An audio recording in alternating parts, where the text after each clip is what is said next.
Ça va, ça? Bon, je ne vais pas en parler beaucoup. Donc ça, c'est l'aspect de l'exploration robotique. Tout à l'heure, on a vu l'aspect de l'exploration humaine, qui est encore plus politisé, entre guillemets, que l'exploration robotique. Pour faire simple, encore une fois, les Américains passent des contrats des sociétés privées pour faire des atterrisseurs lunaires, qui vont commencer à la fin de l'année.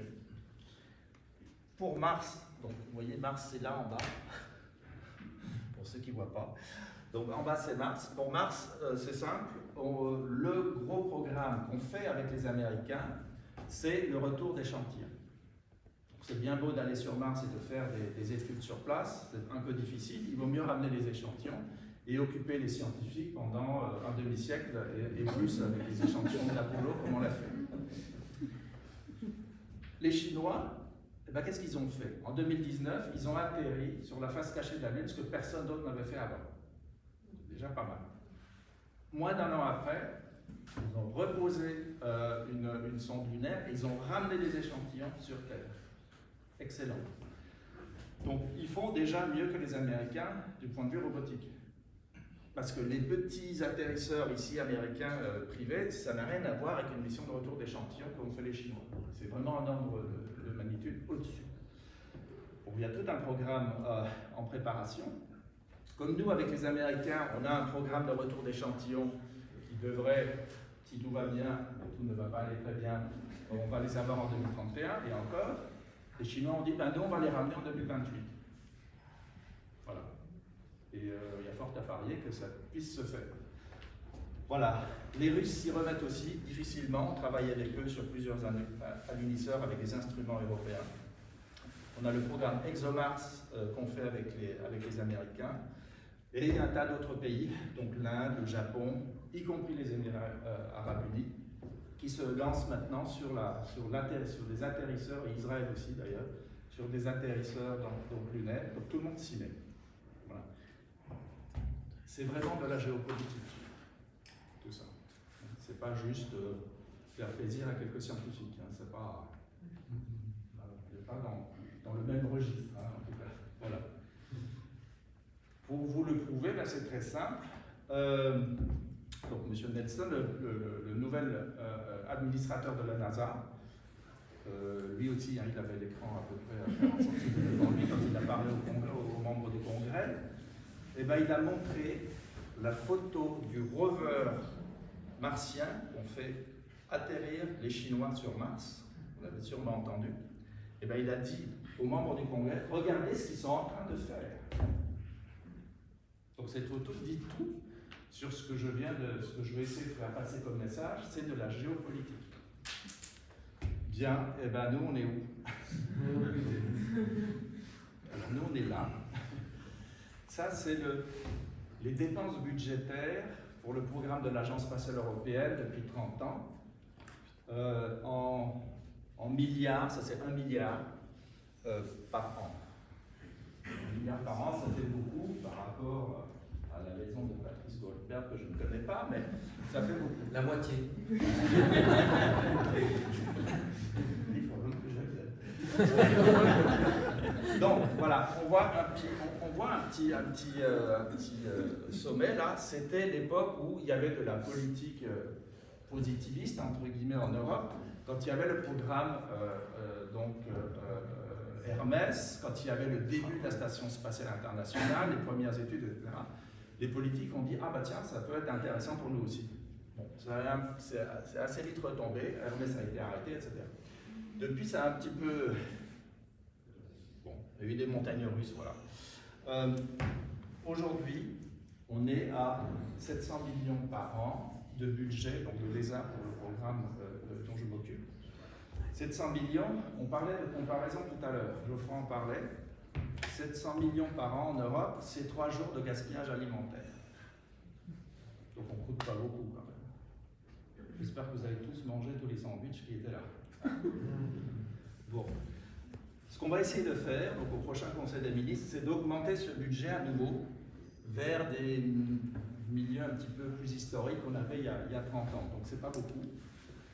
Si on arrive ici à 1 milliard par an, c'est 10% du budget actuel de la NASA qui va aller en augmentation.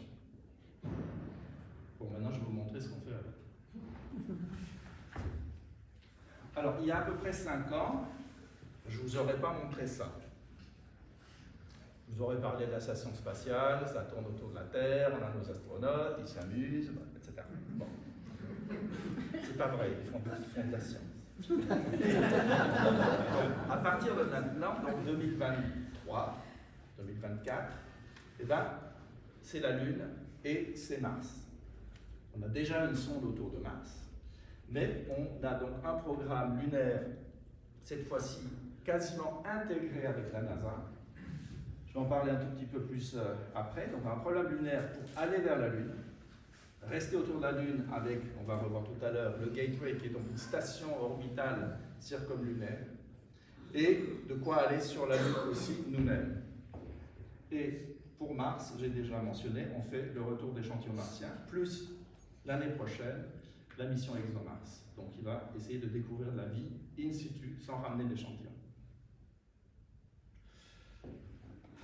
La gravité.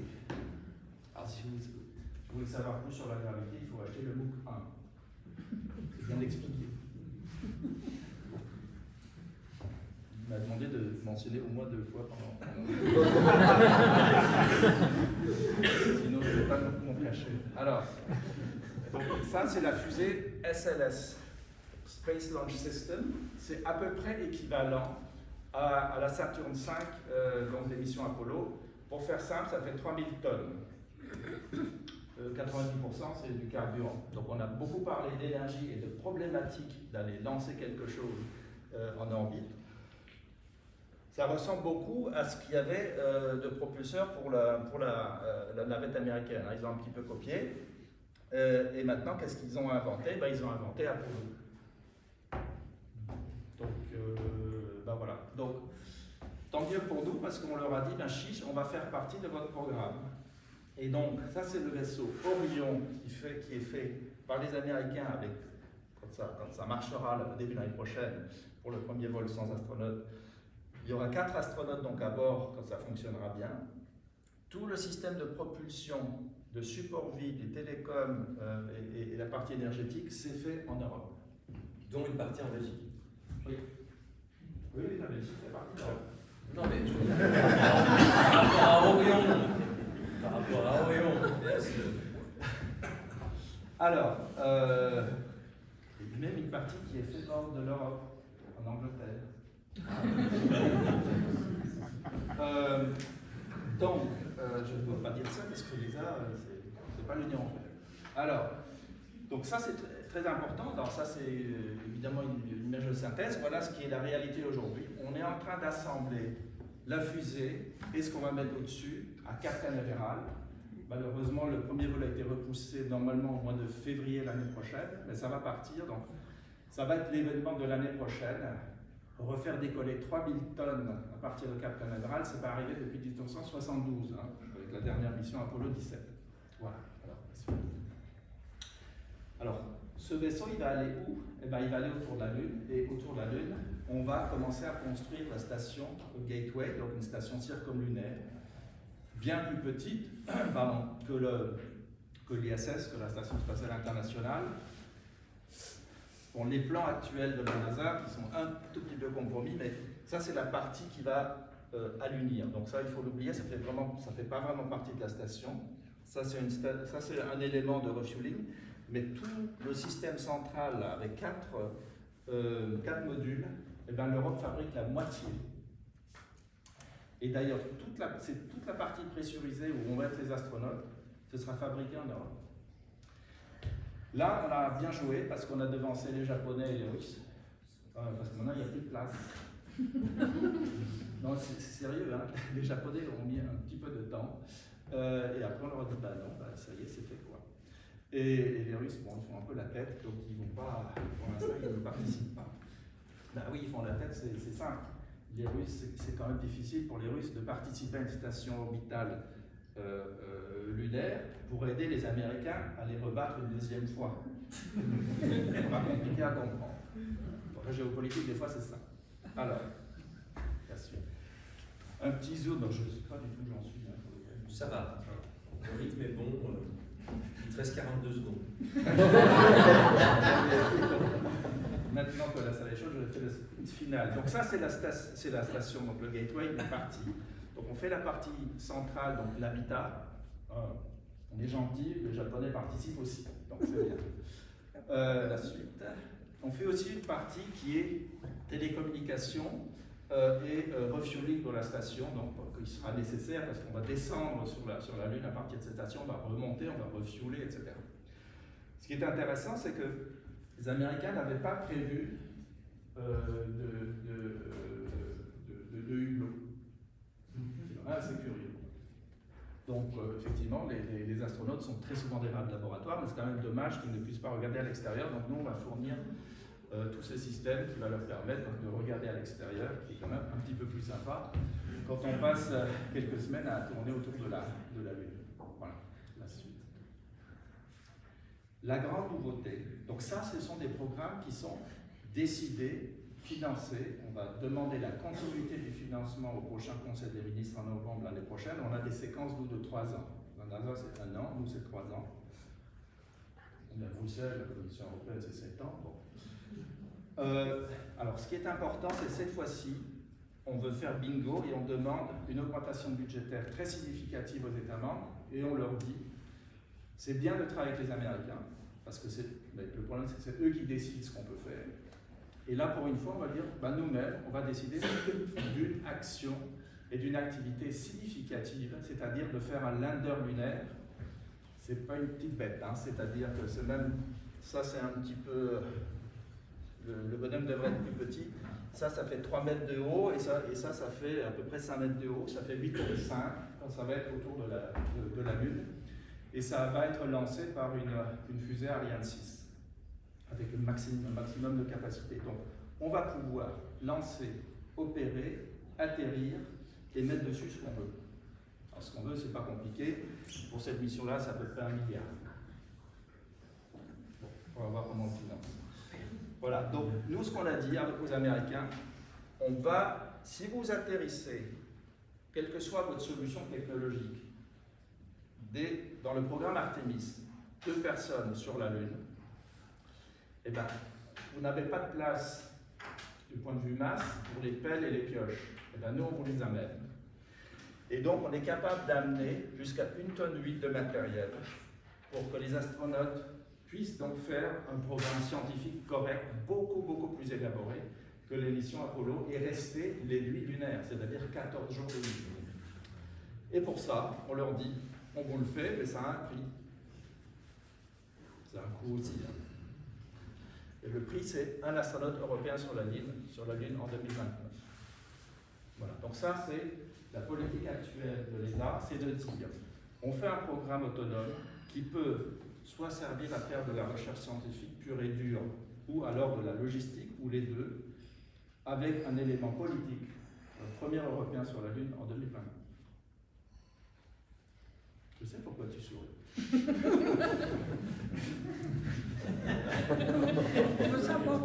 Donc ça, je passe maintenant rapidement à Mars, puisqu'il me reste, avec la relativité, à peu près 40 secondes. Donc ça, ça dépend dans quel univers on est. Donc ça, c'est ExoMars. C'est un programme qui a été démarré en 2001. Alors pour tout vous dire, c'est moi qui ai fait la définition du programme à l'origine. Et au bout d'1 an, j'ai dit à mon collègue, écoute, prends en charge, j'ai pas envie de passer 8 ans sur ce programme à faire que ça, parce que ça devait voler en 2009. L'année prochaine, c'est 2022. Bon, c'est compliqué. Bon, je passe un petit peu là-dessus, puisque j'ai plus que 41 secondes. Le gros programme, donc le retour d'échantillons, c'est quelque chose de phénoménal. Donc, Persévérance a atterri, est en train de faire les forages, va laisser des échantillons donc, sur place. Et nous, on va venir, à partir de 2028, avec le plus gros vaisseau qu'on ait jamais construit. Donc, l'envergure, c'est un A320. Ça fait 6 tonnes, 6 mètres de haut. C'est donc un vaisseau qui va aller autour de Mars. Je vous explique pas le reste. Les Américains vont mettre en orbite. Ah, c'était la fin de la séance. Ils vont mettre en orbite les échantillons. Je ne vous explique pas comment, c'est un peu compliqué. On va les attraper, et on va ramener le vaisseau vers la Terre pour ramener les échantillons sur Terre. Le programme le plus complexe qu'on ait jamais imaginé. Voilà. Eh ben, c'est fini.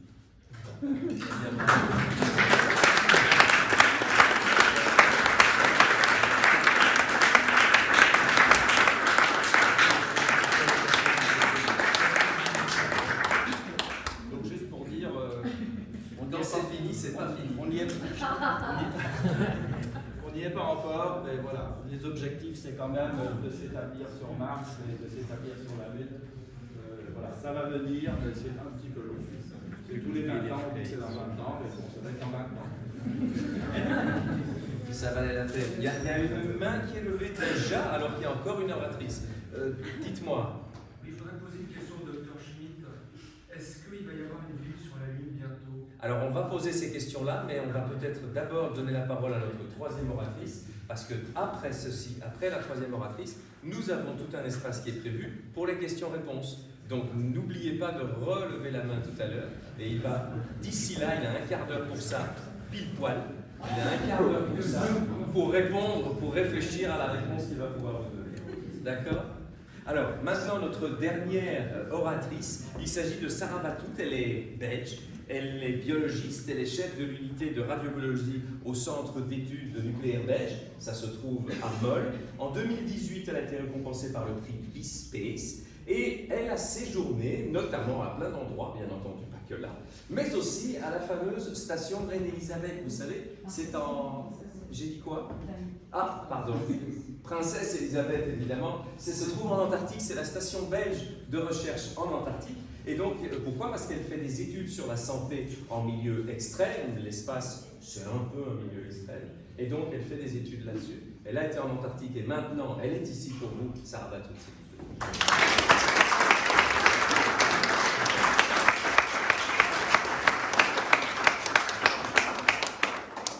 vous plaît.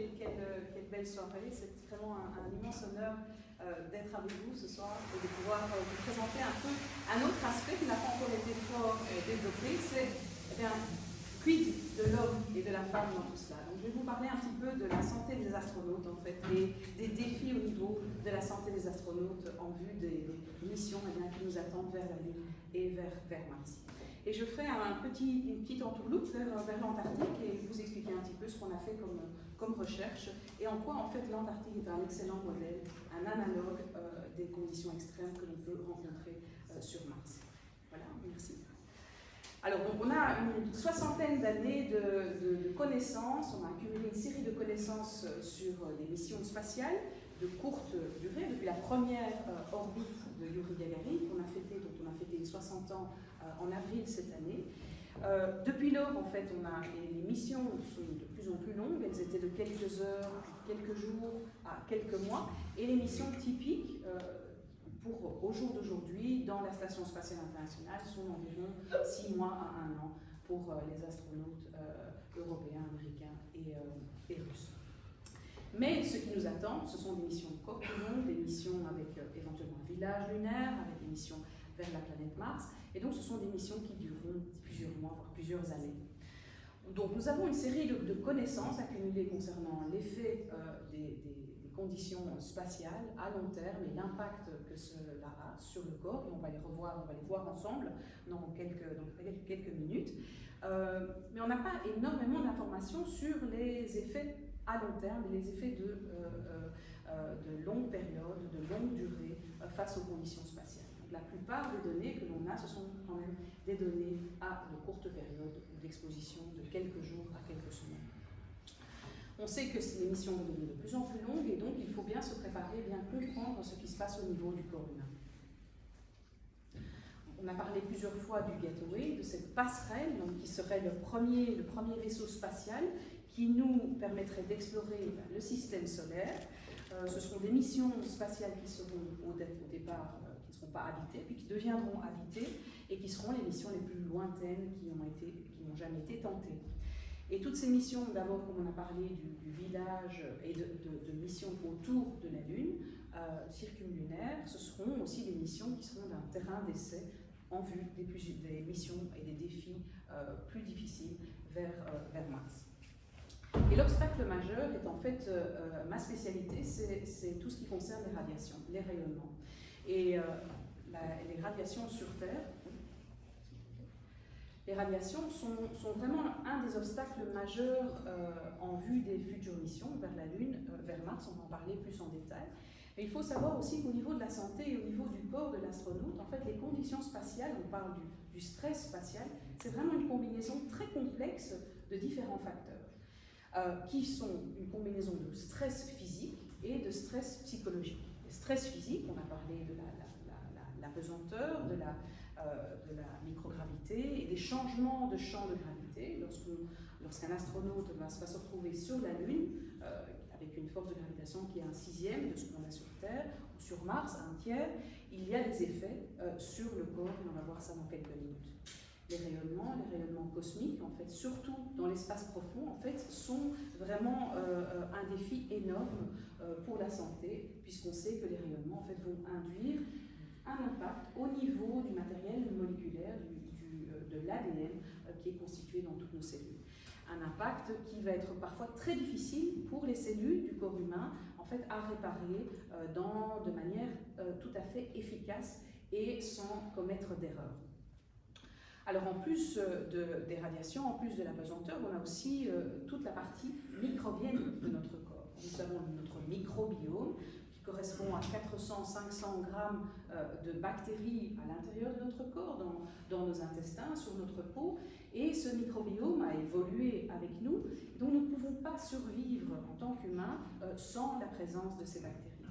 Ces bactéries, qui sont notamment dans nos intestins, sont constituées d'environ 400-500 familles différentes de bactéries qui ont un rôle, certains ont un rôle vraiment essentiel. Et il est vraiment crucial de pouvoir garder les bonnes bactéries en bonne concentration de manière à permettre aux astronautes de pouvoir avoir une vie et une protection optimale.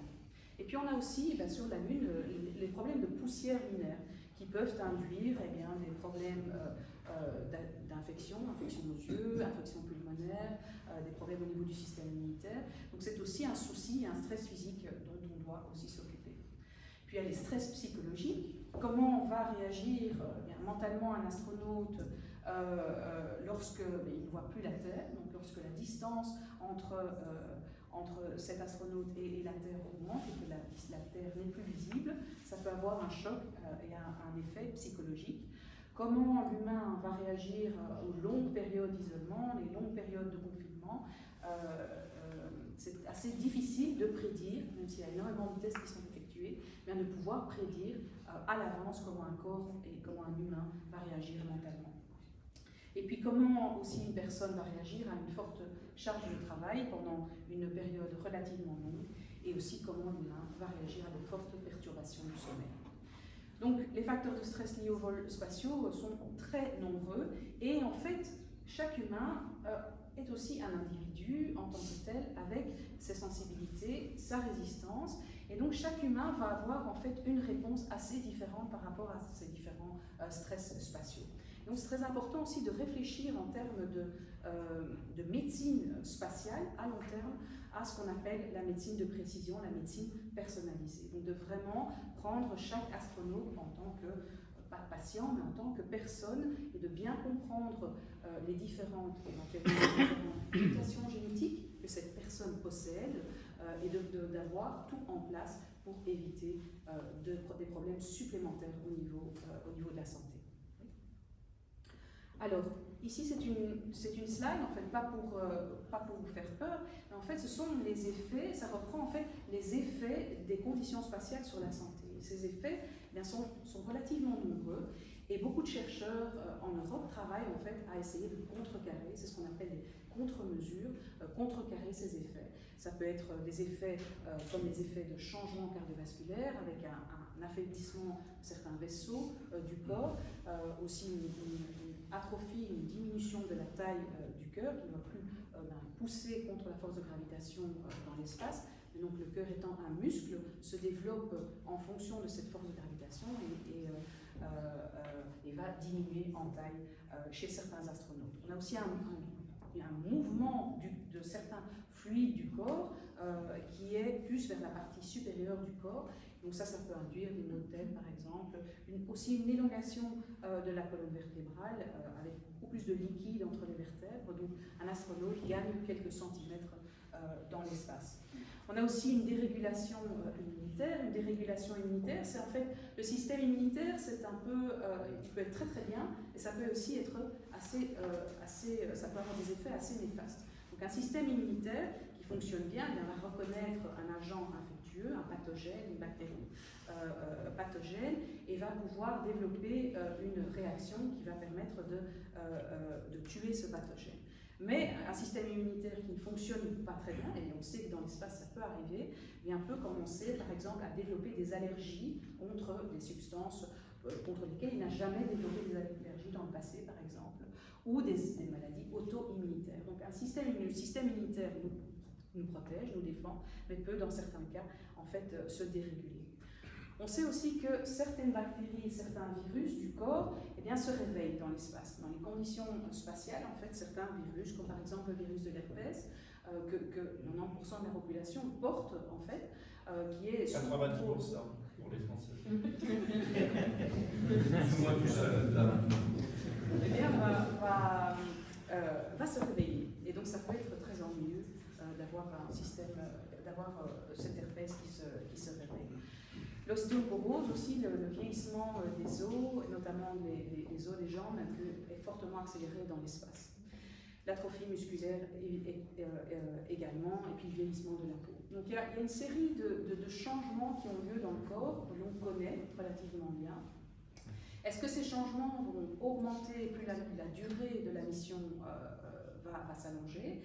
Est-ce qu'on va arriver à un moment où le système immunitaire va être complètement dysfonctionnel et ne sera plus capable de se défendre, de défendre le corps, ou est-ce qu'on va arriver à un moment où on peut quand même restimuler, rebooster ce système immunitaire? Est-ce qu'il y a des systèmes, est-ce qu'on peut restimuler le système cardiaque, éviter ces changements cardiovasculaires? Donc c'est vraiment essentiel de travailler sur chacun de ces systèmes de manière à éviter en fait que ces systèmes ne fonctionnent plus très bien, puisque cela voudrait dire que l'astronaute ne serait plus capable de travailler de manière productive et efficace.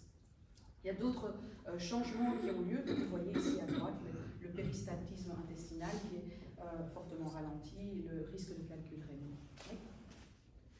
Bon, par rapport au rayonnement, ici sur Terre, nous sommes vraiment dans une espèce de cocon, nous sommes protégés par notre magnétosphère, nous sommes protégés par notre atmosphère. 99,9% des rayonnements cosmiques sont arrêtés par notre atmosphère, par la magnétosphère, et donc nous avons une faible, très très faible dose de rayonnement qui nous arrive sur Terre. Par contre, dans l'ISS, on se retrouve avec 150 fois plus de doses de rayonnement que sur Terre.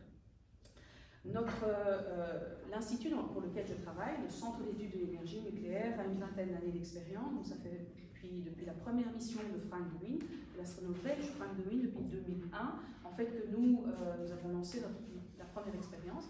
Et jusqu'à présent, nous avons eu la chance d'avoir environ une quinzaine d'expériences qui ont volé dans la Station spatiale internationale. Et je vais vous en parler avec un peu plus de détails. Dans la recherche spatiale, donc vous avez compris qu'il y a quand même pas mal d'aspects et encore pas mal de questions, notamment pour les futures missions et les longues missions. Donc très important en fait, si on veut vraiment aller vers une médecine personnalisée des astronautes, de développer des biomarqueurs, de développer des systèmes qui permettent de mesurer quel est l'indice de sensibilité d'un astronaute par rapport à un autre astronaute. Ça peut être très important, notamment dans le nombre de missions à l'extérieur du village lunaire. Lorsqu'un astronaute devra faire peut-être 50, 60, 70 missions d'exploration à la surface de la Lune, avec comme protection un costume spatial, de pouvoir être sûr que la radiorésistance de cet astronaute est relativement élevée. Très important aussi de comprendre les changements au niveau du cerveau, de comprendre les changements au niveau immunologique, qui risquent de se produire, de comprendre comment la peau vieillit et à quel point elle vieillit, les changements au niveau de l'induction des risques cardiovasculaires, au niveau du microbiome, les changements du microbiome. Donc tous ces types de recherches sont très importants de manière à pouvoir déterminer le risque les risques dus au rayonnement et aux conditions spatiales de manière générale. Alors l'Agence spatiale européenne a toute une série de plateformes qui sont extrêmement intéressantes et qui permettent en fait aux chercheurs comme moi de pouvoir tester dans des conditions de simulation des conditions spatiales. Un des moyens est notamment les stations qui sont situées en Antarctique, notamment la station belge Princesse Elisabeth, dans laquelle j'ai séjourné, et également la station Concordia, qui est la station de l'ESA, qui est opérée par la France et par l'Italie. Il y a aussi une très très belle étude, de très belles études qui sont effectuées, qui permettent de simuler la microgravité, la pesanteur, c'est ce qu'on appelle les bed rest studies. Et dans ces études, en fait, des volontaires restent alités pendant un certain nombre de semaines, et cela simule d'une certaine manière ces mouvements de liquide vers la partie supérieure du corps. Cela stimule l'ostéoporose, l'atrophie musculaire. Cela permet de tester, de déterminer en fait le pourcentage et les effets de cette apesanteur sur le corps humain, et surtout de tester comment éviter ces effets d'atrophie musculaire et d'ostéoporose. Il y a aussi moyen, et c'est aussi très intéressant, de tester différents types de ce qu'on appelle des hardware, des petits instruments qui vont permettre de récupérer du sang, de faire des analyses sanguines par exemple. Donc chaque petit instrument peut être testé sous forme de vol parabolique, et c'est ce que nous faisons effectivement. Et puis différentes expériences ont volé jusqu'à présent, jusqu'à l'ISS, et ont permis de tester l'effet des conditions spatiales sur les vaisseaux sanguins et aussi sur les cellules de la peau par exemple. Ici vous voyez des photos de Frank DeWitt qui en fait place différents types de dosimètres dans le module Columbus, qui est le module européen de la Station spatiale internationale. Et cela permet d'avoir une cartographie de toute la Station spatiale internationale au niveau des doses de rayonnement qui pénètrent à l'intérieur de l'ISS. Très important de faire, de pouvoir mesurer ces doses de rayonnement et de pouvoir par après modeler et extrapoler les futures doses et imaginer quelles seront les doses qui vont être reçues par les astronautes à l'intérieur de modules lunaires et à l'intérieur du corps. Donc on a toute une série d'expériences qui sont effectuées en permanence avec des dosimètres qui sont par après lus au centre d'études de l'énergie nucléaire. Aussi, un sujet très très important dans lequel l'Agence spatiale européenne et les pays européens sont très forts, et aussi la Belgique, c'est dans le soutien de vie. Et ici, c'est une reconstruction en fait du programme MELISA. Et le programme MELISA permet, à partir de l'urine, des matières fécales des astronautes, de pouvoir recycler jusqu'à 90% et de pouvoir reproduire, purifier de l'eau grâce essentiellement à des bactéries qui vont reproduire en fait cette fertilisation de plantes et réutiliser des nitrates et pouvoir reconstituer cette boucle et pouvoir reproduire de l'eau pure et aussi de l'oxygène. Donc c'est une boucle essentiellement basée sur des bactéries et basée sur quelques plantes. Et la Belgique est très très forte dans ce domaine. Alors, pour aussi imaginer le futur, il faut penser à l'agriculture lunaire. Et une des expériences que nous avons fait voler il n'y a pas très longtemps, c'est l'expérience BioRock. Et c'est une expérience qui a mis en parallèle ensemble de la roche lunaire avec des bactéries et qui permettait de montrer, de comprendre comment les bactéries arrivent à purifier la roche lunaire et pouvoir utiliser ces minéraux qui ont été extraits comme premier engrais pour des plantes. Donc c'était une expérience qui était vraiment très importante, c'est ce qu'on appelle de l'agriculture, la future agriculture lunaire. Ce que nous faisons également, c'est le suivi des astronautes dans l'ISS. Depuis plusieurs années, nous recevons des échantillons de sang avant que les astronautes ne partent dans la Station spatiale internationale, lorsqu'ils reviennent, et nous étudions en fait l'impact notamment dû au rayonnement sur le sang des astronautes. Et cela nous permet de déterminer la radiorésistance ou la radiosensibilité individuelle de chaque astronaute qui est parti dans l'ISS. La peau est aussi, en fait, c'est un tissu qui vieillit relativement vite dans les conditions spatiales. Et donc une de nos expériences, c'était vraiment de comprendre comment, à quel point la peau vieillit, la peau s'affaiblit et aussi s'amincit au travers d'une expérience qui a volé dans le photon M3. Et aussi au laboratoire, en fait, nous avons différents simulateurs de microgravité que nous appelons des Random Positioning Machines. Et ces Random Positioning Machines nous permettent en fait d'induire une flottaison constante des tissus. Donc ces tissus, ces cellules, en fait, ne perçoivent plus la force de gravitation. Et on commence à développer des structures qui sont relativement intéressantes.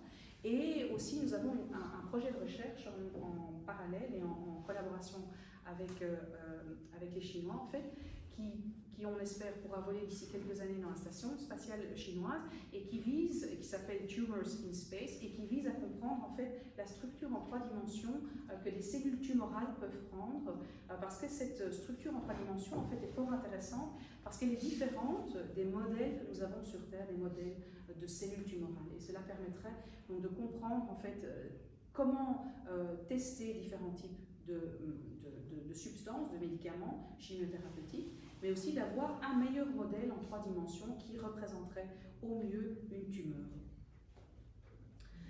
Alors, 2 expériences qui ont volé récemment, ces 2 dernières années, qui voleront encore une fois d'ici 2 ans. C'est une expérience que nous avons vraiment le plaisir d'effectuer en collaboration avec l'Université de Namur, l'Université libre de Bruxelles, et elle concerne les rotifères. Et les rotifères, ce sont des organismes qui sont extrêmement résistants au rayonnement. Qu'est-ce qu'on apprend en fait de ces expériences? C'est qu'en fait, ces rotifères ont développé toute une série de mécanismes que nous espérons en fait pouvoir utiliser pour les astronautes de demain, des mécanismes de radiorésistance qui sont absolument tout à fait uniques et qui, de par ces mécanismes, en fait, dans la capacité de réparation des dommages au niveau de l'ADN, qui sont absolument fabuleux et que nous espérons en fait pouvoir utiliser et développer pour la radiorésistance des astronautes de demain. Alors, peut-être l'une ou l'autre slide, c'est la fin? C'est la fin. C'est l'Antarctique. C'est la fin. D'accord? La dernière, voilà, nous avons donc la station Princesse Elisabeth, la station Concordia en Antarctique. Ici, une superbe photo en fait de la station belge, qui est une station zéro émission et qui accueille énormément de chercheurs, environ 25 chercheurs par an. Oui. Et dans laquelle nous avons effectué toute une série d'expériences, notamment qui permettent de comprendre l'effet du confinement sur le système immunitaire et sur l'affaiblissement du système immunitaire dont je vous avais parlé et qui peut intervenir chez les astronautes. Nous avons réalisé toute une série de mesures relativement importantes et intéressantes au niveau du système cardiovasculaire, mesures dont je ne vais pas rentrer en détail, et qui permettent de comprendre en fait comment le système immunitaire fonctionne, à quel point il est actif et puis il se désactive progressivement au fur et à mesure de cette durée d'exposition. Et puis j'aimerais terminer en disant qu'il y a énormément d'avantages à cette recherche spatiale, à la recherche spatiale de manière générale. On a relativement peu parlé des avantages de la recherche spatiale en médecine, mais il y a énormément d'impacts positifs sur tout ce qui est testé dans le domaine spatial pour nos patients de demain ou nos patients d'aujourd'hui sur Terre. Et je terminerai par toute une série de bienfaits en fait de la recherche spatiale sur Terre avec des nouvelles technologies d'administration de médicaments, des nouveaux diagnostics, processus de diagnostic et de traitement de différents types de pathologies dont j'ai parlé dans l'espace. Et voilà, et je terminerai par là. Et une sélection des astronautes de l'Europe qui est en cours pour l'instant. Jérémy a déjà été sélectionné pour la 2e phase. J'ai postulé également. J'espère que je serai sélectionnée pour la 2e phase. Mais on est vraiment très très fiers qu'il y ait plus de 23 000 candidats qui ont postulé pour l'Europe. C'est vraiment fabuleux. Donc on a les astronautes de demain, ils seront dans ce groupe-là et on est vraiment très fiers. Super.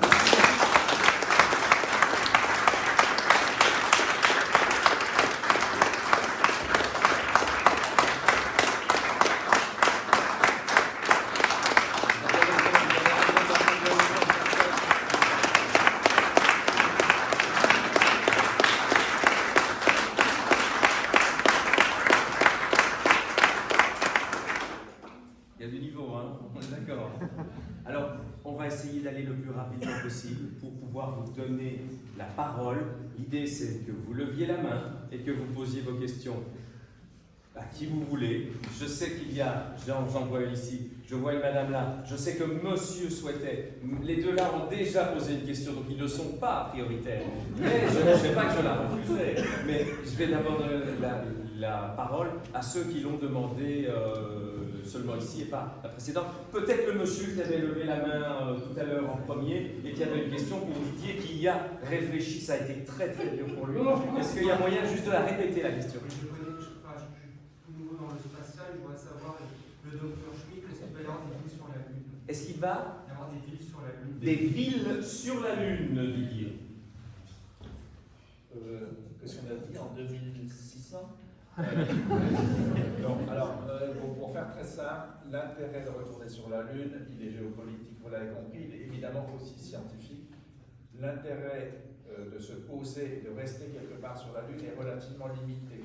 La priorité aujourd'hui, c'est de développer des systèmes de mobilité de surface pressurisée pour que les astronautes n'aillent pas juste faire un petit tour de Jeep à 10 km, mais à 100, 200, 500 km de là où ils vont atterrir. Donc, l'important, c'est de rayonner sur la Lune et c'est pas de rester à un endroit pour le moment.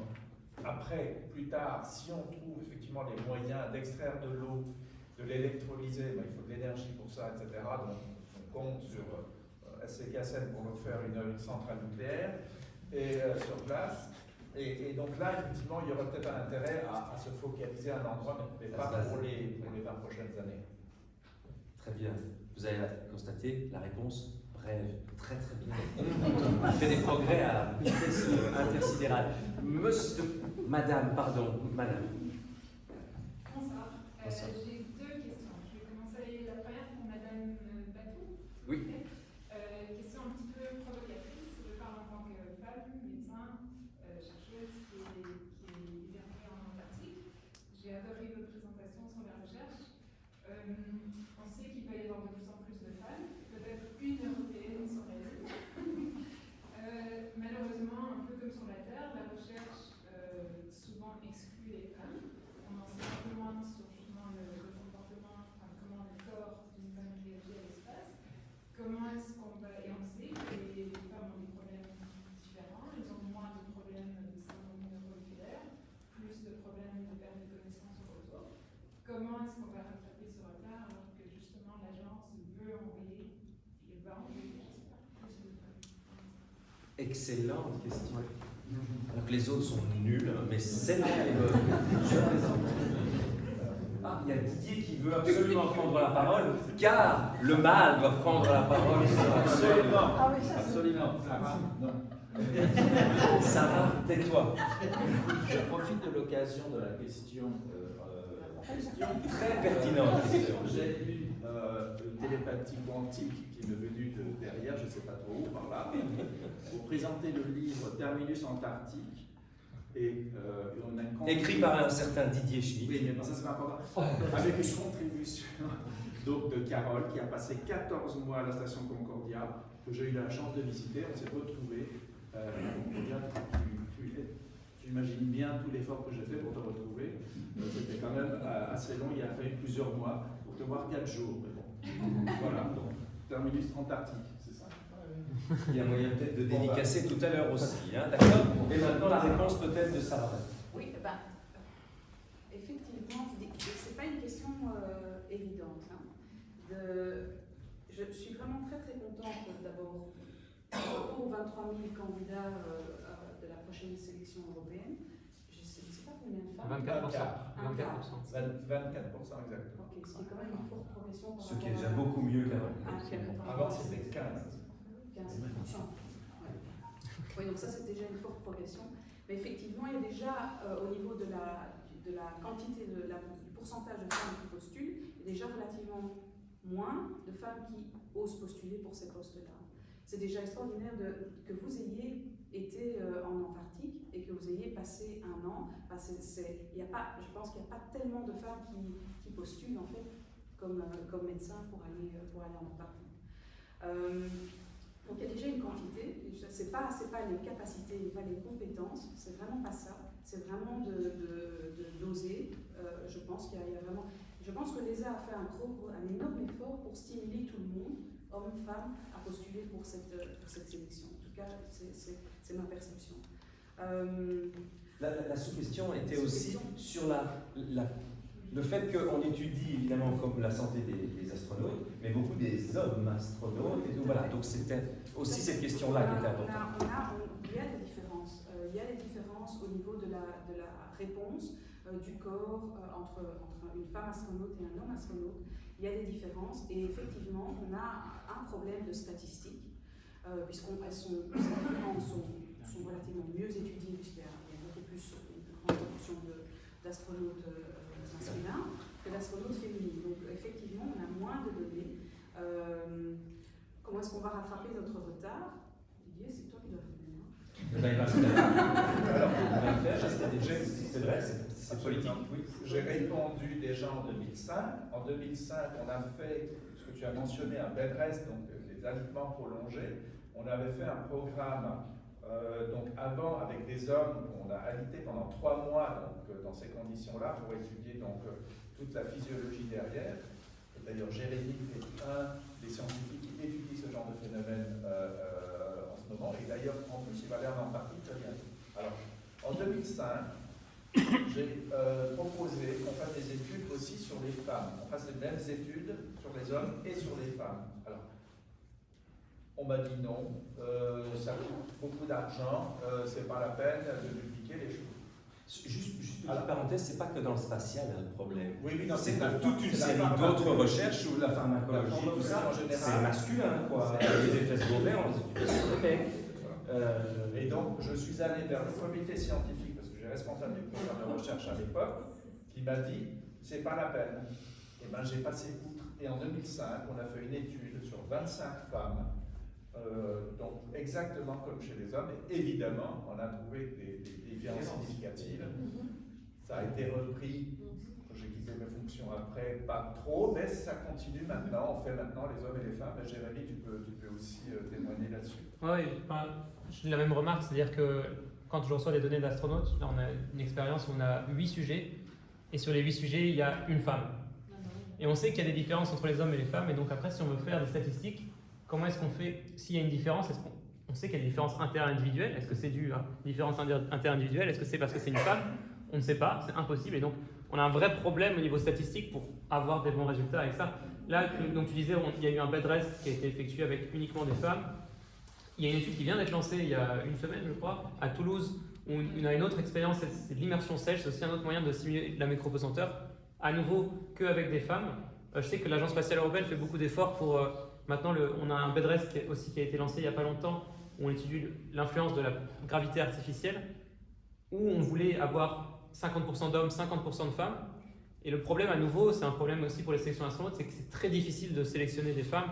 Donc c'est vraiment un problème qui intervient avant. C'est un problème qui intervient avant dès l'éducation, dès l'université, et oser candidater, tout ce genre de choses. Donc ça, c'est un problème dont on a besoin. Enfin, on a vraiment besoin de ça, puisque sinon on ne peut pas travailler avec les données. Si on n'a pas 50% d'hommes et 50% de femmes, on ne peut pas tirer de bonnes conclusions. Tout à fait, c'est un gros boulot, il n'a rien à voir avec l'espace en fait, c'est bien plus large que ça. Tout à fait, c'est pour ça que la question était plus que pertinente. Alors il y a eu plein de bras qui sont levés. Levez tous les bras, ceux qui vous veulent, voilà, que je puisse. Alors, madame, et puis, voilà. De ce là je voulais poser une question au docteur Sarah Baltus par rapport aussi pour les femmes, enfin la fécondité dans l'espace. Est-ce que ça, on y a pensé? Est-ce qu'une femme enceinte pourrait être dans l'espace? Est-ce que le système hormonal peut être complètement déréglé? Est-ce que ça fait partie des études auxquelles on a pensé? Bon, alors... Voilà. C'est confidentiel. C'est confidentiel. Et il faut couper la caméra. Le programme, tout ce qui est... Non, il n'y a pas de programme. Il n'y avait pas. En 2016, dans le programme Science Space, ça n'intéressait pas. Mais moi, j'ai demandé qu'on ait dans le parlementaire. On ait tout ce qui était organes reproducteurs. On est au moins dans nos programmes de recherche européens comme ligne de recherche le système reproducteur et les organes reproducteurs, parce que ça ne faisait pas partie des priorités. Donc pour les femmes astronautes européennes, je pense qu'elles prennent des médicaments de conception pendant la durée pour éviter d'avoir de règles, pour que ce soit un peu plus facile pendant la mission. Mais pour le reste, je pense qu'il y a extrêmement peu de recherches effectuées. Alors, nous, on a fait partie de ce qu'on appelle un topical team de l'Agence spatiale européenne, qui est en fait, en gros, une manière de stimuler un petit peu la recherche dans un domaine précurseur avant de lancer éventuellement des programmes de recherche. Et c'est un topical team sur le développement embryonnaire en microgravité dans les conditions spatiales. Et c'était fort intéressant. Ce qu'il y a, c'est que la partie, tout ce qui est embryonnaire, les études embryologiques, en fait, ne sont pas effectuées. Les modèles qu'on utilise, c'est l'oursin, c'est le poisson, c'est la drosophile, c'est le nématode. On est quand même assez loin. Les souris, mais on ne tient pas tardigrade. Donc les modèles sont quand même assez loin de l'humain. Mais ça nous donne déjà des premières informations au niveau embryologique. On a des informations aussi au niveau des organes reproducteurs, mais qui datent d'Apollo, en fait, du programme Apollo, où là, en fait, les informations n'étaient pas privées, donc toutes ces informations-là étaient divulguées dans la presse, et dans la presse scientifique également. Donc les meilleures données sur les organes reproducteurs... masculin. Eh bien, oui, c'était masculin, et ça date du programme Apollo. Depuis lors, au niveau humain, on n'a rien, on n'a pas d'informations. Donc, on a vraiment un manque d'informations à ce niveau-là, mais on espère, je pense que ce sera vraiment dans le programme scientifique de l'Agence spatiale européenne pour 2021. En tout cas, moi, je vais pas pousser au niveau du programme SciSpace. Bon, en tout cas, l'espérer. Tu voulais ajouter quelque chose, Didier? Non, simplement que les astronautes mâles disent toujours que tout va bien. Oui. Par rapport en tout cas, par rapport. Non, ce que les astronautes mâles disent toujours que par rapport à leurs règles, ça va toujours. Voilà. Leurs règles, un peu. Voilà. Alors, monsieur. Oui, j'avais juste deux questions à poser, une à M. Villon et une à M. Schmitt. En fait, M. Villon, vous avez expliqué ce qu'étaient les exoplanètes, où on pouvait les trouver, comment on pouvait les identifier. Et ce que vous ne nous avez pas vraiment expliqué, c'est à quoi ça servait effectivement de les observer, qu'est-ce que ça peut nous apprendre au niveau de la composition. Est-ce qu'on réfléchit déjà à la notion d'habitabilité éventuellement pour l'humanité dans le futur? Terraformation. Et j'en arrive justement à M. Schmitt. En dépit donc des règles de la relativité qui vous laissaient encore 39 secondes, vous n'avez pas eu le temps apparemment de développer le dernier slide où on voyait effectivement une forme de terraformation qui se passait sur... Enfin, Madame Beitou peut aussi répondre à ça, j'imagine. Et donc, savoir quelles étaient les étapes suivantes, effectivement, une fois qu'on sera sur Mars, si un jour on dit. Super, c'est parce que la terraformation a été prévue pour les questions-réponses.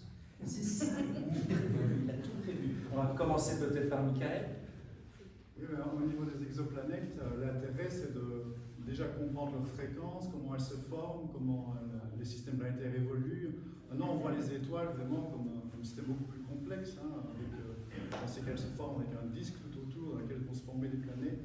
Il y a des tas de mécanismes complexes qu'on peut retranscrire à l'échelle du système solaire, mieux comprendre comment le système solaire s'est formé lui-même, comment il a évolué, quelle est la diversité du système planétaire, et puis comprendre la diversité des planètes elles-mêmes à l'échelle galactique, plus juste notre système solaire avec un échantillon de 8 planètes, on est à 4000 maintenant, on va en parler bien plus loin, et vraiment avoir une vue, disons, globale, cosmique du phénomène planétaire. Et puis au-delà, il y a cette question de la vie extraterrestre évidemment, et on n'a pas le choix, on n'est pas capable d'aller là. Envoyer les humains vers les exoplanètes, on l'a vu, c'est pas maintenant. Si je vais parier sur une date, je dirais 6 000, 10 000, après Jésus-Christ, donc voilà. On n'est pas encore là du tout. Et donc on est capable par contre d'étudier la lumière qui vient de là-bas et de déterminer certaines choses. Le but c'est de déterminer les conditions de surface, la composition atmosphérique, pouvoir relier ça, corréler ça à l'environnement de la planète, comment elle a pu se former, comment elle a pu migrer à l'endroit où elle est. Donc il y a des tas de questions au niveau scientifique et in fine on espère apprendre la possible existence d'une atmosphère autour de ces planètes, de certaines de ces planètes, et éventuellement qui pourrait être habité, mais habité, tout ce qu'on pourrait déterminer à distance n'est pas. Il y a des mammifères qui ont telle taille, il y a des végétaux de tel type. On va pouvoir dire il y a de la photosynthèse sur cette planète, il y a une photosynthèse, oui, alors il y a une activité qui relâche beaucoup de méthane qui doit être due à la méthanogénèse biologique. Donc on sera quand même assez limité dans ce qu'on peut faire, mais ce serait déjà une véritable révolution pour pouvoir dire voilà, il y a de la vie ailleurs. Ce serait déjà, même philosophiquement, très important. Alors pour la terraformation, on en parle beaucoup sur Mars et tout ça, hein, voilà. Oui, alors la photo, donc vue d'artiste d'une mission, d'une base martienne, c'était pas vraiment la terraformation, hein, ça c'est c'est vraiment local, c'est-à-dire comment est-ce qu'on appelle une base. La terraformation, c'est quoi? C'est on veut changer une planète pour la rendre habitable. Ça veut dire par exemple remettre une atmosphère sur Mars qui a existé il y a 3,7 milliards d'années, pour pouvoir avoir donc un effet de serre, pour avoir de nouveau éventuellement de l'eau donc qui va remonter à la surface parce que pour l'instant les gelées en profondeur. Je fais une parenthèse sur l'Antarctique. La moyenne de température donc avec Carole c'était moins 60 degrés. C'est exactement la moyenne de la température sur Mars. Voilà. Donc moi j'ai un énorme problème avec la terraformation. Ça vient un petit peu de certains gourous californiens qui disent il y a un plan B. Si ça ne marche pas ici, on ira là-bas. Oui, mais qui c'est qui ira là-bas? C'est ceux qui peuvent se payer une fusée à 3000 tonnes. Et bon, après, pour aller dans un désert, bon, pourquoi pas? Donc j'ai vraiment un réel problème d'éthique et de société avec ça. Pourquoi est-ce qu'on changerait une planète en profondeur? Et d'ailleurs, pourquoi est-ce qu'on irait complètement détruire la Lune pour l'excaver pour l'hélium? Qui c'est qui dit ça tout à l'heure? Donc j'ai aussi un souci là-dessus. Pour l'instant, l'intérêt premier, c'est vraiment la recherche scientifique, comprendre comment s'est formé le système solaire au travers donc, de l'étude de la Lune, comment est-ce qu'une planète comme la nôtre va dériver dans le futur, donc avec le problème des changements climatiques, en étudiant Vénus et Mars qui sont les deux extrêmes. Ça, c'est intéressant. Maintenant, vouloir s'établir ailleurs et changer complètement une planète, j'ai un tout petit souci avec. D'avoir un souci avec Seul sur Mars avec Matt Damon? Oui. Je m'en doutais un peu. Salut. Au revoir. Au revoir. Ah, tout de suite. Vous êtes satisfait de la réponse, j'imagine? Oui, tout à fait. Alors, il y avait les fameuses deux questions des deux messieurs de tout à l'heure. Tout à l'heure, vous avez eu la première ou la deuxième? La deuxième. Donc, vous allez d'abord, monsieur. Allez-y. Alors, pour ça, il y a en Iran un village qui est le plus radioactif de toute la Terre. Est-ce qu'on étudie les habitants, comment ils vivent, comment ils vieillissent? Est-ce qu'il y a déjà des idées là-dessus pour la planète Mars? Et alors, pour Didier, Near Rectilinear Halo Orbit. Quand on part de la Terre avec une Orion, est-ce qu'il y a une fenêtre de lancement particulière pour atteindre le gateway qui se trouve sur ce NRHO, ou bien est-ce qu'il y a une certaine liberté pour le moment de lancer? Alors, effectivement, il y a certains endroits sur Terre qui sont naturellement hautement radioactifs, mais naturellement, donc ça dépend de la croûte terrestre, de la composition du bassin. C'est pas Tchernobyl. C'est pas Tchernobyl, non, il y a des endroits au Brésil, en Inde, en Iran, et il y a des études qui ont été effectuées là-dessus, sur les populations qui vivent dans ces endroits, et même s'ils ont certaines aberrations chromosomiques dans leurs chromosomes, il n'y a pas de diminution significative de l'espérance de vie. Il n'y a pas de différence au niveau des maladies qu'ils ont. Mais c'est très différent sur Mars. Hein. Ici, sur Terre, quand on a un taux plus important de radiation au niveau du sol, on est à quelques fois plus que la moyenne qu'on a sur le reste du sol, mais sur Mars, on est quand même, avec un voyage profond spatial, on est à des doses de radiation qui peuvent cumuler, être 1000 fois plus importantes, 1300 fois plus importantes que sur Terre. Hein. C'est pas tout à fait comparable en fait. Hein. En plus, ce ne sont pas des populations qui viennent d'ailleurs, qui vont pendant un certain temps dans le village et puis qui repartent. Ce sont des populations qui se sont adaptées depuis des générations. Donc il y a moyen de s'adapter. Oui, mais sur combien de générations, on ne sait pas. Hein. Voilà. Donc, merci, Sarah. Les études sur les pilotes Didier, il y avait la question. Oui, donc l'orbite du Gateway est un peu particulière, effectivement. Donc l'orbite de l'ISS, c'est à peu près 350 km, et puis ça tourne régulièrement, donc ça fait 90 minutes pour faire le tour de la Terre. Pour le Gateway, on a fait un truc, on va faire quelque chose d'assez spécial. Pour passer à quelques centaines de kilomètres, on va faire une espèce d'ellipse qui va passer à plusieurs dizaines de milliers de kilomètres et revenir. Donc toute cette orbite-là va durer, non pas 90 minutes comme sur Terre avec l'ISS, et va durer 7 jours. C'est plus l'Apollo 8. Oui, enfin c'est très compliqué, hein. C'est de l'orbitographie un peu compliquée, ce qui fait qu'effectivement on ne peut pas partir n'importe quand pour aller rejoindre le Gateway. Donc il y a des fenêtres de tir hein, pour répondre à la question. Oui, tout à fait. Monsieur de tout à l'heure. J'ai une question pour Michael. Est-ce qu'on a déjà une vision, je dirais, non, pas de biais instrumental dans la vision qu'on a des exoplanètes, ou bien au contraire, on a quand même encore ce biais et on n'a pas encore une vision globale de tous les mondes? Oui, il y a encore un fort biais parce qu'on détecte beaucoup plus facilement des planètes qui sont très proches de leur étoile, parce que les méthodes qui dominent, c'est celle des vitesses radiales et des transits. Ça marche mieux si l'étoile et la planète sont très proches. Donc pour ce qui est des planètes, disons, similaires à la Terre, ou plus loin, des planètes des jumelles de Jupiter, Neptune et tout ça, on a encore énormément d'incertitudes.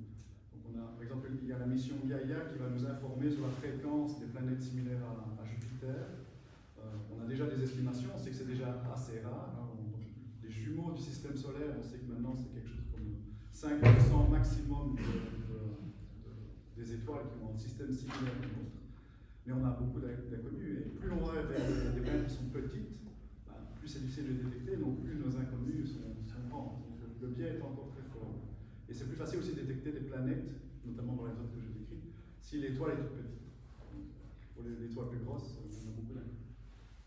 Et il y a Didier qui veut ajouter quelque chose. Olivier vient de me dire que les mécaniques orbitales, c'est aussi un chapitre du MOOC. Ne l'oublie pas. Et entre autres, les orbites du Gateway qui sont un petit peu compliquées à comprendre, effectivement. Donc, vous allez apprendre plein de choses. J'ai posé la question à Frank Devine, il m'a dit, je regrette, il m'a fait un grand sourire, c'est un petit peu trop compliqué, il faudrait demander à un spécialiste. Non, non, pas du tout, il n'a pas dit ça. Il a dit ça, il a dit, ou alors, achetez le MOOC. J'étais là. Quel menteur! Il l'a dit. Mais il a dit ça parce qu'il est dans le MOOC aussi. C'est ça. Il est dans le MOOC. Il a dit, vous voulez l'info? Mais il n'y a pas encore de traduction française du NRHO. Moi, je croyais du MOOC. C'est tout le MOOC en belge. Il est en belge, d'accord. C'est pour ça qu'il n'est pas encore capable de dire 70, 90, mais il fait des gros progrès quand même. Des gros progrès. Je suis sûr qu'il y a encore des questions dans la salle. Ah, voilà, nous avons Élise qui va nous poser une question. Je voulais savoir, parce qu'il y a beaucoup de scientifiques qui font des recherches pour entrer en contact avec des extraterrestres. Je voulais savoir pourquoi est-ce si important, parce que ces extraterrestres peuvent être néfastes à la planète ou aux habitants. Le fameux programme SETI, par exemple. D'accord? Alors la question s'adresse à qui en particulier? En tout cas, Michael, évidemment, mais à mon avis, les deux autres vont pouvoir aussi donner quelque chose. Merci beaucoup pour cette question. Oui, SETI est encore très actif, mais le but n'est pas d'envoyer des messages, c'est d'écouter l'espace, hein, d'observer nos différentes longueurs d'onde et essayer de trouver un signal qui soit artificiel ou détecter la présence de quelque chose qui ne peut être qu'artificiel. Donc, les programmes qu'on appelle messaging, METI, Messaging to Extraterrestrial Intelligence, il y en a encore que très très peu, et c'est vrai qu'il y a certains scientifiques qui se disent que ce n'est pas une bonne idée. Moi je suis plutôt neutre à ce niveau-là, je me dis que si des civilisations existent là au-dessus, elles devraient être plus développées que nous, elles doivent nous détecter facilement, donc qu'on les appelle ou pas, je veux dire que ça veut nous pulvériser. Ça ne me tracasse pas trop, on est toujours là. Quelque chose à ajouter, Sarah, le programme SETI a été largement arrêté parce que bon, ils ont écouté pendant longtemps. Donc même à Ça a très beaucoup ralenti quand même. Hein. Oui, même à la NASA, il s'est financé par Oui, c'est ça, comme le dit Michael, il a été, voilà, il est financé par fonds privés maintenant, c'est plus tout à fait évidemment la parce que évidemment la chance évidemment d'avoir un signal, vu les distances dont on a parlé tout à l'heure, sont quand même extrêmement faibles, donc à force, effectivement les budgets se sont effrités parce que bon, il faut faire comme on a dit tout à l'heure, il y a des priorités, hein, donc maintenant on attend qu'ils nous contactent. Et en voilà un extraterrestre qui nous contacte, qui s'appelle André. On l'a fait tout à l'heure. Deux choses. Alors, juste lever comme oui, ça. Voilà. Alors, moi, je suis cosmologiste. Et donc, quand vous regardez les révolutions que la physique a amenées à la société, il y a la révolution copernicienne, la Terre devient le centre de l'univers. Quand vous regardez le darwinisme, qui relativise aussi la position de l'espèce, c'était une révolution importante. La découverte de l'histoire de l'univers, ça a été une vision importante. La découverte des exoplanètes, il y a une trentaine d'années, c'était important. Et son corollaire, qui à mon avis est pour dans très bientôt, c'est la découverte de vie extraterrestre. Ça va bouleverser complètement notre vision de l'univers, je pense. Ça va élargir les horizons. Et ça va nous apprendre beaucoup de choses sur nous-mêmes et sur l'univers. Ces révolutions scientifiques ne sont jamais gratuites. Il y a toujours des progrès technologiques profonds associés. J'irai vous parler des lois de Newton, calcul différentiel, etc. Tout ce que vous voulez, je peux vous argumenter ça sans aucun problème. Donc je pense que ça, c'est une révolution majeure de découvrir de la vie extraterrestre, et je pense que je le vivrai de mon vivant. Même si ce sont des bactéries. Ça, c'est le premier point. Et même si ce sont des bactéries, je pense que ça élargira considérablement. Bien sûr. Ça, c'est le premier élément. Ensuite, est-ce qu'ils sont néfastes? Eh bien, moi, je suis tranquille par rapport à ça. Parce que je pense qu'on aura d'abord une correspondance épistolaire. On s'enverra si, magie, il y a de la vie intelligente dans l'univers ailleurs que sur Terre. Même si on ne sait pas dire si elle est vraiment très intelligente ou pas toujours si intelligente que ça. Je pense que la correspondance sera d'abord épistolaire parce que le voyage interstellaire est tellement coûteux qu'on n'est pas prêt de les voir débarquer faire du tourisme.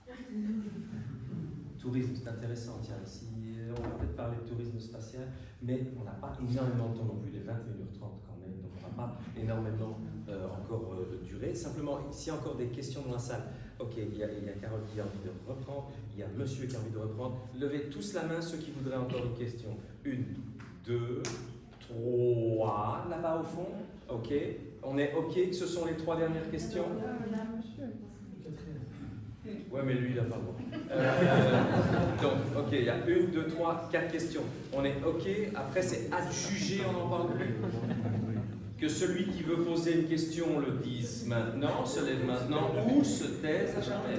Ou au bas. On est d'accord? Ou au bas. D'accord? Donc on va dire les 3. Monsieur n'a pas encore eu l'occasion de poser la question, donc je vais lui donner la priorité, monsieur, là, tout au fond. Bonsoir tout le monde. Mais parlez assez fort, parce que là vous êtes en Antarctique. Bonsoir tout le monde. Ma question elle sera toute simple, c'est par rapport au temps.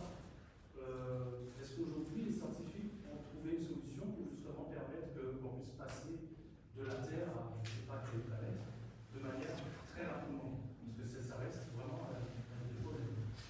Alors, il y a celui pour y répondre le mieux, il n'est pas là.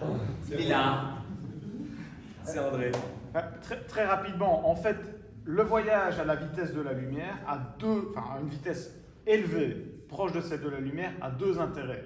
1, vous allez vite, vous diminuez le temps de trajet. 2, il y a un phénomène qui s'appelle la dilatation du temps, qui est déjà un phénomène utilisé dans les technologies du GPS, etc., qui va encore s'ajouter à ce phénomène-là pour encore raccourcir la durée du voyage du point de vue du voyageur et pas du point de vue de l'affréteur. Maintenant, d'un point de vue coût énergétique, c'est d'abord aller vite et ensuite rajouter du décalage temporel, ça rajoute également au coût énergétique. Mais bon, si on fait une sphère de Dyson, on peut faire ce qu'on veut. Ok. Monsieur. J'avais une question pour monsieur Gillon. On est fort focalisé sur les naines rouges, d'après ce que je comprends. Le problème des naines rouges, c'est leur réactivité et ce qu'elles émettent comme radiation. Parce que les planètes sont très proches. Est-ce que vous pensez pas que tout ce qui est atmosphère autour est détruit ou pas? En fait, c'est vrai que ces petites étoiles, elles évoluent très lentement, comme je l'ai dit, elles peuvent durer des centaines de milliards d'années, et elles ont, en fait, quand on les observe pour le moment, l'univers est tellement jeune de leur point de vue qu'elles sont dans leur phase de jeunesse, elles sont très actives, elles font beaucoup de bruit, elles envoient des rayons X, des rayons UV. Et les planètes qui sont très près en prennent une grosse dose. Donc tout va dépendre si elles ont une magnétosphère ou pas pour se protéger. Si elles ont une énorme atmosphère très dense et peuvent se permettre d'en perdre 10%, 50%. Si elles sont très très riches en eau, ben même si elles perdent des quantités monstrueuses d'eau, il y a toujours de l'eau qui va s'évaporer, reformer l'atmosphère. Si elles ont une activité tectonique, si elles sont, comme s'il y a des fortes marées suffisamment grandes dû à la proximité de l'étoile, on va avoir du volcanisme qui va réinjecter de l'atmosphère continuellement. Et puis, c'est vrai que les conditions à la surface peuvent aussi être très dures pour la vie elle-même, pas seulement pour l'atmosphère, mais pour la vie, si on imagine pour la vie. Mais ces planètes, elles vont aussi avoir une face qui est continuellement tournée vers l'étoile et une face qui est continuellement tournée vers le vide interstellaire. Et on peut imaginer une zone entre les deux où le rayonnement est au niveau terrestre. Donc même si les limites de la vie sont identiques partout dans l'univers, on ne peut pas imaginer des organismes qui endurent des conditions bien pires que sur Terre, ben néanmoins, sur ces planètes, ben, on a une gamme où, du côté jour, on se prend des doses monstrueuses, du côté nuit, rien du tout. Entre les deux, on a une gamme qui pourrait avoir de la vie. Donc là, on est dans le domaine de la spéculation pure. Et ben, tout l'objectif, c'est de passer au-delà et d'aller au domaine des observations. Si déjà on pourrait dire elles ont une atmosphère, malgré les conditions qu'elles endurent, ce serait déjà énorme. Ça, James Webb va nous dire prochainement. On avait dit qu'il n'y avait plus de questions, il fallait se taire à jamais. Hein. Carole, et puis Olivier.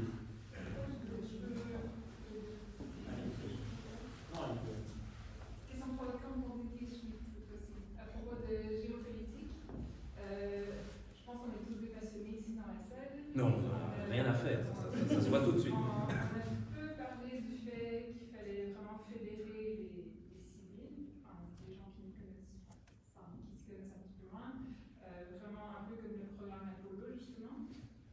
Pourquoi est-ce qu'en Europe, il y a des pour, il y a des contre, il y avait une colonne sur le secteur commercial, pourquoi est-ce qu'en Europe, on n'a pas SpaceX, Blue Origin, Virgin Galactic? Et est-ce que ce serait... Ça, c'est une question qu'elle est bonne. C'est pas obligé de demander de la poser.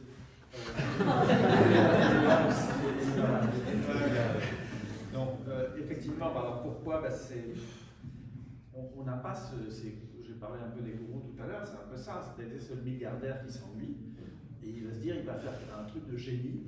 Donc des fois il faut être un petit peu spécial, comme ces gens-là dont on parle. Et on n'a pas en Europe, peut-être une sélection naturelle qui s'est faite aux États-Unis, pas en Europe, mais en tout cas nos milliardaires à nous, ils préfèrent mettre des centaines de millions, voire plus, dans des musées que de le mettre dans l'innovation et dans le suivant. Donc c'est une mentalité, c'est une raison sociologique. Voilà, ça c'est évident.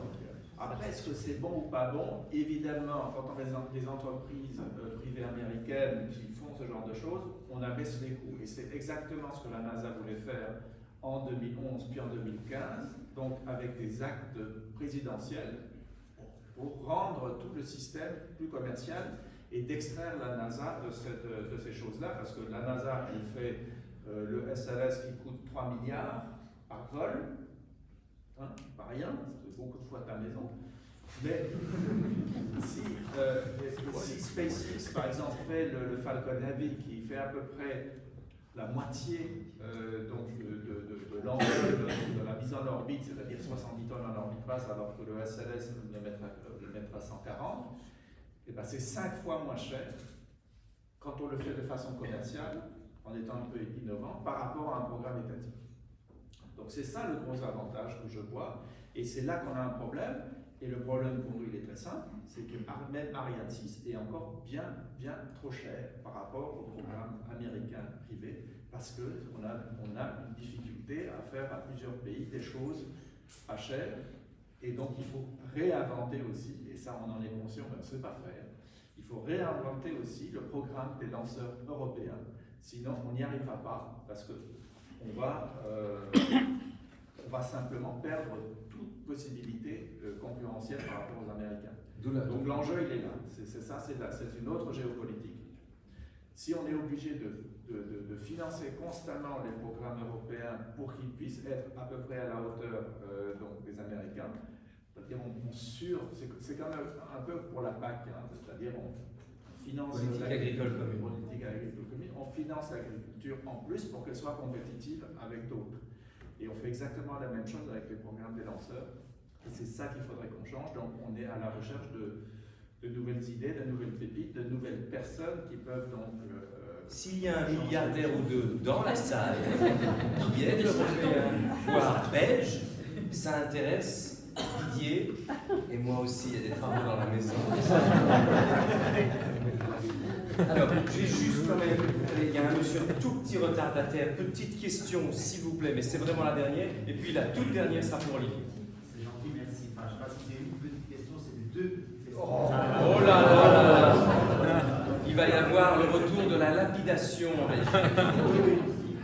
C'était par rapport, merci, aux conditions de vie sur une exoplanète. Je pense qu'on fait un parallèle avec les conditions de vie sur Terre. Rechercher des planètes sur lesquelles on pourrait avoir également de la vie. Mais est-ce qu'il n'y a pas de possibilité de forme de vie sur des planètes qui sont fort éloignées de la Terre, avec par exemple, même malgré tout des températures ou bien des conditions telles que des planètes océans? Ça, c'était ma première réflexion. Oui. Et la deuxième question, c'était par rapport à ce que disait monsieur, par rapport à la possibilité pour des êtres humains, effectivement, de voyager loin dans l'espace vers d'autres étoiles. Donc on sait qu'il y a un moment où même la vitesse de la lumière, on ne sait quasiment pas l'atteindre. Si un vaisseau devait être propulsé à la vitesse de la lumière, il faudrait une énergie quasiment infinie, si je me trompe. Donc, en plus, il y a le problème du décalage temporel. Si on arrive à la vitesse de la lumière, on a une telle différence temporelle entre le vaisseau et le reste de l'univers que ça ne sera pas possible pour un humain d'effectuer ce voyage. Donc je me demandais si on ne devait pas à un moment rechercher d'autres manières de voyager que via la propulsion classique. Est-ce qu'on ne se heurte pas, je veux dire, en d'autres mots, à une limite, la question de la vitesse de la lumière et de la capacité qu'on a à atteindre la vitesse de la lumière, ça ne nous met pas finalement une limite dans la capacité de l'être humain à voyager vers d'autres étoiles et chercher d'autres modes. Merci pour la brièveté de la question. Je m'en veux, je suis désolé. Je suis coupable. Voilà. Les fautifs ne sont jamais coupables. Alors on va demander peut-être à Michael de répondre à la première question. Et je sens qu'André est assez chaud sur la deuxième. Michael, pour la première, tu as 12 secondes et demie. On est assez ouvert pour les exoplanètes, mais on se base sur celles qui seraient plus probables d'avoir de l'eau liquide, en se basant sur ce concept de zone habitable, tout en sachant que des planètes en dehors de la zone habitable pourraient avoir de l'eau liquide aussi.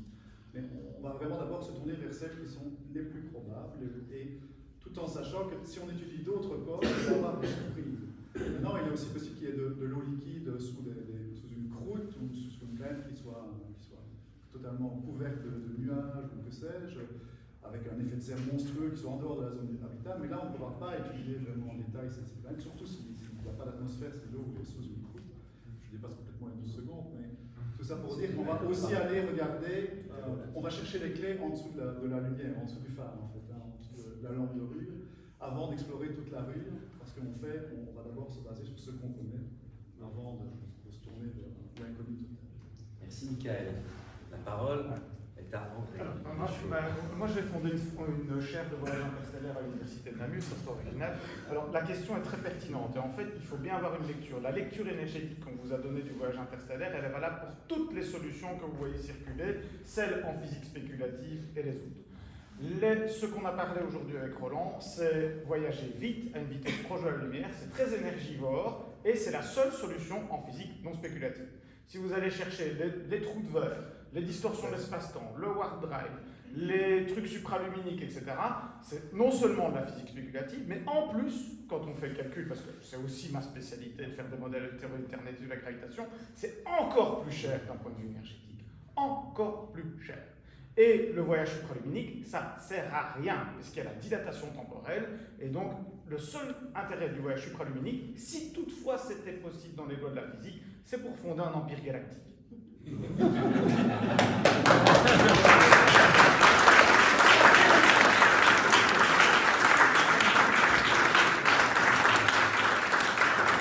J'aurais aimé conclure là-dessus.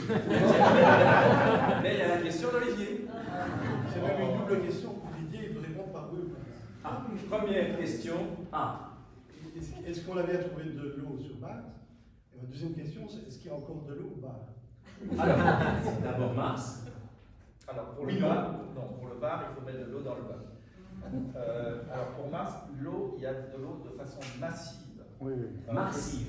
Massive. Et donc essentiellement évidemment au pôle sud, même ailleurs. Hein, bon, il y a des études spectrométriques maintenant assez précises, entre autres par le satellite donc, TGO de l'ESA, avec des instruments russes d'ailleurs.